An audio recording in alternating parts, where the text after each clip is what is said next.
I just saw a picture of a man that single-handedly made me quit acting without even knowing it.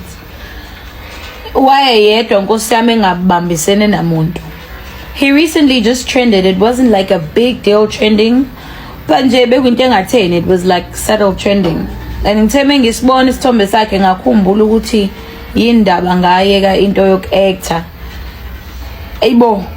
And yazi bahle sibengibuza mhlawumbe mengikwama interview ukuthi awupheni waqala ngokuactor kwenzakalani mhlawumbe ngithi mina khona kodwa izizathu mhlawumbe engihlezi ngisisho sengikhumbulile ukuthi akusilona iqiniso lelo. That's not why I quit acting. That man was the reason why I quit acting. So let me tell you what happened 9 years ago. I think it was 2017. Yeah, 2017. 2017, 2018, if you've been on my page, you'll know ukuthi ngangithanda indaba yokuact. Ngiyacela just nje ngamabomu ukuthi you've been on my page long enough and wakwangibona kulama stages la ngisafela koZalo, launching my acting career. I even went to school for acting. Ngiphinde ngibamba my workshops for attend my workshops wokuacta ko Durban Actors Studio. Kusakhona Durban Actors Studio lapha ngaseShaka Marine. Kwaze kwaba khona i-competition, I think nge-lockdown kwathiwa silingisele uMangcobo esakuZalo. Eyimfethu nami ngayenza lento. Ngagcina sengiyibona sengikwi-set yoZalo phela kuthiwa mesifika laphana sibona ukuthi izinto zenziwa kanjani yabo behind the scenes. Ngathi Durban Jen, ngathi imbewu si actor as ama-extra laphayana yabo. But imfethu ngangifuna kabi lento ye-acting, ngibambisene ne-radio ngala. So lwabhuti usekuubaba nje manje sikhohlakala sekhehla lesana. So angazi nini kuphume iposter yokuthi kunama auditions of actor and ama judge akhona waseGoli and ama actors aziwa. I think bakhona i-director phakathi kube khona i-actor umuntu wesifazane naye ke lo bhuti who who is a big actor. Odlala nje kwenye show ya SABC2 engeke ngiyidalule kodwa ke esahluleka ngithe mengifike eGoli nganaka ukuthi siKZN sihlulekile ukubiza lela gama. Futhi ngizoyidalula thina sasithi umvango kanti umbango. So anyway, bethu like ngaphatheka kabi because lo muntu ngikhule ngimbuka ngimhlonipha, but izinto indlela ezenzeka ngayo ngathi mengiphuma noma kwenzeka leyanto lwaphela nje mfethu uthando lokuactor lwaphela nya phindange ngazama.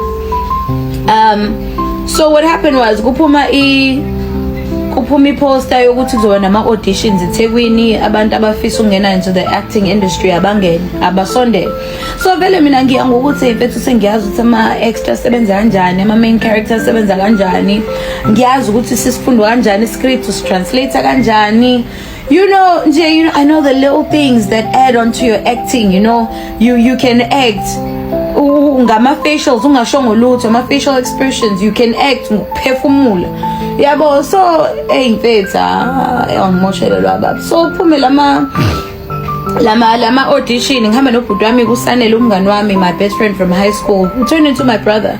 Sisondela kakhulu because siyayithanda i-acting. Mfethu ngosuku lokuqala hayi nathi sigibeleke manje mina ngiyahluleka ukuvuka. So sigcine siphume ngo7 masifika laphana, it was past 7 quarter-to-8. Sitshela ukuthi sifike early kanti eyiboso landa umudu line. Sagcine singa-auditionanga ke ngosuku lokuqala kodwa sagcine sifikile ngasesicabheni. So base beyasitshela ukuthi ngoba besenila mase nifika ngakusasa ngicela ukuthi menifika nize ngaphambili yabo cause nini nigcinile. Sifike second day sifike ngabo past 6 still bese si late yabo. Ngasaba mfethu ukusho ukuthi phela ade ngila izolo kuthiwa yabo mfethu ngasama ke kulayini kwathi ngabo 4 sagcine sesifikile ke phambili. Samase sifika sebeyasho ukuthi you guys have been here all day. Sathi yebo, but anishongo ngani ngoba ngabe nilokhu njanile ni audition ekuqala ekuseni. Sathi siyaxolisa besisaba. So sa audition and they said you're through to the next round. We were excited. So kanti le QS kuyona izoshesha iphele second round uqala vele sisakhona kwathi was audition za audition I think saphuma ngabo 8 sesigijimela ukuthi sikhave taxi ke manje ekhaya MS audition ekuthiwa sifike futhi ngakusasa siqhubeke la sigcine khona sifike siqhubeke la sigcine khona ama audition kashesha phela ngabo 2 sithi sitaxi hayibo ku WhatsApp wami because manje after the second round khona iphepha obunikwa lona leli phepha obunikwa lona bubhala igama isibongo uhlalaphi bengisahlala eMlazi uhlalaphi inamba yakhe ithini hayi ngishiye konke lokho yabo hayibo akuphelanga nesikhathi singakanani ngithola uWhatsApp mfethu kanti manje menguthola lo WhatsApp it is this actor guy and I was starstruck man. I was shocked. I'm like, did he just personally contact me? Yebo engitshengisa usanele ngithi sanele nabo bengithinta bomhlaphe nawo sebezokuthinta but yabo khona lento engizwa ukuthi no but this is off yabo ngoba muya kwama audition yabo you don't get directly contacted by a judge u contact a production yabo so ngitshela ukuthi since a judge mhlawumbe khona nesikhundla thizena siphethe maybe it's part of production angazi but I'm just excited bethu ngingane nje mina I'm excited ukuthi yazini yeah ngiyaphopha ke manje you know I'm like this is me kickstarting my acting career so athi hey Penny I hope you well siyaphila nathi baba ninjani naye siyaphila athi don't call me ubaba nguntanga wenu mina hayibo ngibe nalokho uthi hayibo untanga wethu kanjani lo muntu ngikhule ngimbuka emdala ngaka yabo but you know ngiphume nje lapho because mina my focus is me securing that acting career you know this is my breakthrough so this is not the time for me to yabo ngiphendule snacks athi it was amazing seeing you know ngumuntu waseGoli but I've seen a lot of beautiful things here in KZN no I think babethi Natal I've seen a lot of beautiful things here go Natal you know ulwandle abantu base Natal the language the culture and you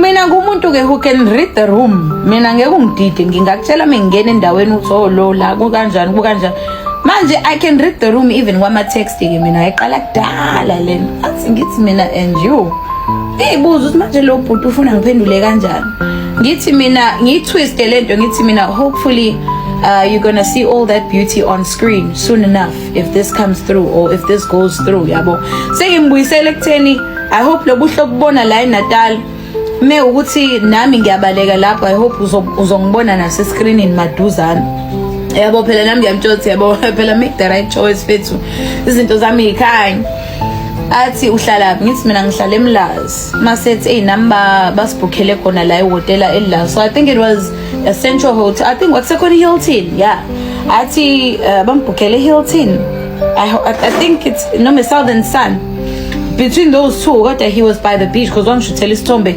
ebuka ibeach ngithi mina that's very nice athi bangibhukhele la ngithi mina that's very nice ngishutela ibeach yabo ase athi wathi lo baba kumina hopefully you'll make it to screen if you can make it to my room tonight ngafunda kwezami ukuthi la kuthiwa wozovula imlenze ukuze uthole lo msebenzi mfethu ngiseteksini ebuyile eMlazi yathi ndlule eMega City ngafunga ngagomela ukuthi indaba yokuactor never again ayibo that's why nje mfethu lo baba ngibulalela iphupho lami lokuthi ngifuna ukuactor and ngabona ukuthi yabo imlenze yami ngivula la ngiyohlezi ngivula imlenze yami ukuze ngenze izinto noma ukuze izinto zami zenze ngashiya phansi and that's why I think kwangisiza kodwa that's why izinto zami ithe zathatha isikhathi eside ukuthi ikhanye noma ivuleke because I refuse ukuthi ngilale because the thing is masukhuluma nezingane nje osijwayele ukubizwa ezikoleni kuthiwa sambe sokhuluma nezingane masukhuluma nezingane zesikole ubatshela ukuthi wena ufike kanjani la khona uyothini so nje even with people coming in the industry abasha ngisho ngimina ngiyisengingekho kwi-acting industry but kulabo abangena kwi-industry muhlangana nomuntu othi kumele kwenziwe lento ukuze uthole lento shiya phansi kuzozenzakalela mekufanele kwenze kodwa lesasikhohlakala sekhehla. Hello good people, welcome to this channel. If you are new here, please make sure you do the right thing. You press that subscribe button and hit the notification bell. Good people, please comment below. Tell us what do you think after watching this video. Don't forget to like, share and subscribe. Kulungile, bye. See you on the next one.